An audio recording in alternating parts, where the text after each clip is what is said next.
Huwa ligini mpenzi mwana michezo, ni wasaa mwingine tena tunakutana hapa kupeana taarifa mbalimbali za kimichezo, hususan za vilabu vitupendwa vya Simba na Yanga, na kubwa zaidi ni kuhusiana na Kariakoo Derby. Tarehe imeshatangazwa. Young Africans walianza na msimamo wao wa hatuchezi. Sasa kwa sasa mambo yamewafika shingoni, yani mambo yamewashika shingoni hata kwa maji.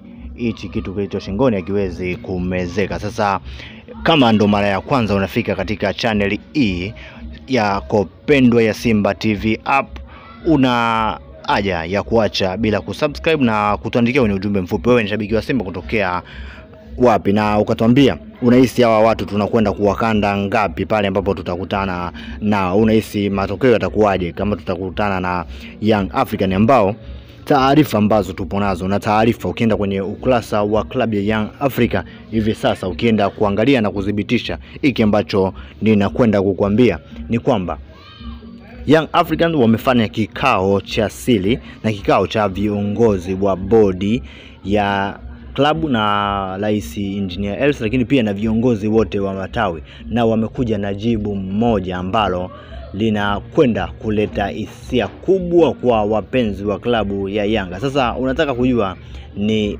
hisia gani? Basi usiache kusubscribe. Lakini Young Africans sasa hadi kufikia sasa hizi wamefika muafaka wa kucheza dabi, lakini dabi hii watakwenda kuicheza pale tu ambapo TFF na wale ambao wanahujumiwa watakubali kufuata matakwa ambayo Young Africans wameandika kwenye barua walioandika siku ya leo, na wanataka kwamba wale viongozi watoke hadharani na kukiri kwamba wao ndo sababu ya dabi kuahirishwa. Lakini pia walikuwa wanataka ile fidia ambayo wanaidai iweze kulipwa mara moja. Sasa lakini pia wanataka barua ile ambayo itawaruhusu kwenda kasi kwa muda wowote ambao watautaka wao, lakini wenyewe dabi wapo radhi kucheza hata kama ni siku ya kesho, watakuwa tayari kucheza, lakini yale matakwa yao yanapo kamilika. Kwa hiyo ule ugumu ambao ulikuwepo sasa hizi ni kama umepungua na umepotea.